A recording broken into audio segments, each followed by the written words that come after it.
السلام علیکم۔ دیکھ لیجئے قدرت کی کرشمے، اب امریکہ دوبارہ سے کہہ رہے کہ ہم دوبارہ سے حملہ کریں گے۔ 5 دن کا سیز فائر کا اعلان کیا تھا، اس کے آلریڈی 4 دن گزر چکے ہیں، اور یہ کہتے ہیں کہ آگے ہم سیز فائر کریں گے۔ سیز فائر کیا کرنا ہے؟ 4 دن مسلسل یہ لڑتے رہی ہے، یہ ایران پر بمباری کرتے رہے، اور ایران اچھی طرح سے بھرپور اس کا جواب دیتا رہا ہے۔ اب پسران انقلاب کو جو سربراہ ہے وہ کہتے ہیں کہ امریکہ اب تیل کی قیمت کو دیکھے جس طرح اوپر جاتی ہے، اور اپنی فضا کو دیکھے، اپنے آسمان کو دیکھے کہ کس طرح سے ہم میزائلوں سے اس کو چمکائیں گے۔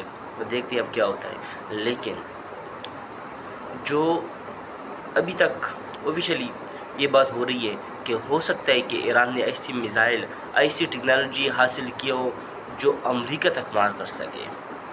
بے شک کہ امریکہ کو یہ نہ بھی مارے، امریکہ ان میزائلوں کو مس کر دے، لیکن پھر بھی اگر امریکہ پر میزائل داغے گئے تو پھر دیکھ رہے کہ ریئیکشن کیا ہوتا ہے، اس کے عوام کیا ریئیکشن ہوتا ہے۔ اب جو ڈونلڈ ٹرمپ وہ کہتے ہیں کہ 8 جنگی میں بند کر چکا ہوں، 8 جنگ رکوا چکا ہوں، اور اب 9ویں جنگ میں جیت رہا ہوں۔ کیا 9ویں جنگ جیت رہا ہے؟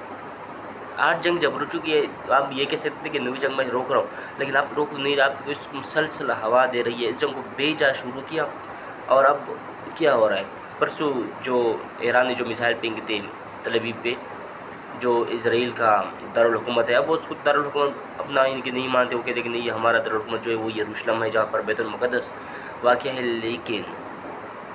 لیکن ذرا سنیے، ان میزائلوں پر انہوں نے اسپین کے حوالے سے لکھا تھا ایران نے کہ آپ کا بہت شکریہ، کیونکہ اسپین نے کھلم کھلا امریکہ کے خلاف بات کی کہ آپ ناجائز حملہ کر رہی ہے، اس میں ہم کسی بھی طرح سے آپ کے ساتھ نہیں ہے، نہ اخلاقی طور پر، نہ سفارتی طور پر، اور نہ ہی ڈائریکٹلی بالواسطہ بلا واسطہ کسی طرح سے آپ کے ساتھ، کسی طرح سے بھی آپ کے ساتھ اس جنگ میں ہم شامل نہیں ہیں۔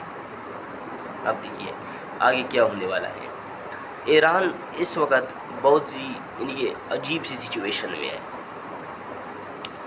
سچویشن یہ ہے کہ اگر اب اس وقت ایران رکتا ہے تو اس کا مطلب یہ ہوگا کہ ایران نے وہ جنگ جو جیت چکا تھا وہ ہار گئے ہیں۔ ایران اب جیت کی طرف جا رہا ہے، ایران کو بھی اس چیز کا پتہ ہے، پوری دنیا کو اس چیز کا پتہ چل رہا ہے، کیونکہ ایران نے وہ کچھ اس جنگ میں حاصل کیا جس کے بارے میں اس نے کبھی سوچا بھی نہ تھا۔ امریکہ کو اس چیز کا پتہ تھا کہ اب دنیا ایران سے تیل خریدے گی، مجبوری ہے دنیا کی، تو انہوں نے اپنے اوپر اپنی عزت کو، اپنی امیج کو برقرار رکھنے کے لیے 1 مہینے کے لیے ایران کو ایکسٹینشن دے دی کہ آپ تیل بیچ سکتے ہیں اور دنیا اس سے خرید سکتی ہے۔ دیکھ لیجئے، اپنی امیج کو برقرار رکھا اور ایران کو اجازت دی تھی۔ ایران کو اجازت تو مل گئی نہ، جس طرح سے بھی تھا۔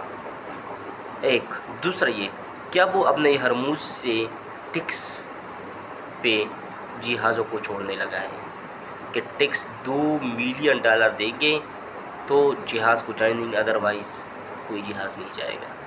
دوسری کامیابی۔ تیسری کامیابی، اسرائیل کو ایسا مارا ہے کہ ایران کے اندر تو رجیم چینج نہیں ہوا، لیکن اسرائیل کے اندر چینج ہو جائے گا۔ امریکہ کو ایسی شکست دی ہے کہ وہ ایران کے اندر شاید کہ رجیم چینج نہیں کر سکے، لیکن بہت ہی جلد امریکہ کے اندر رجیم چینج ہو جائے گی۔ یہ تھی ایران کی کامیابیاں جو اس جنگ میں اس کو حاصل ہوئی۔ آگے دیکھتے ہیں، جو بھی ڈیولپمنٹ ہوتی ہے اس پر پھر ولاگ بنائیں گے، لیکن ابھی تک اتنا ہی تھا۔ وما علینا الا البلاغ المبین، وآخر دعوانا الحمد للہ رب العالمین۔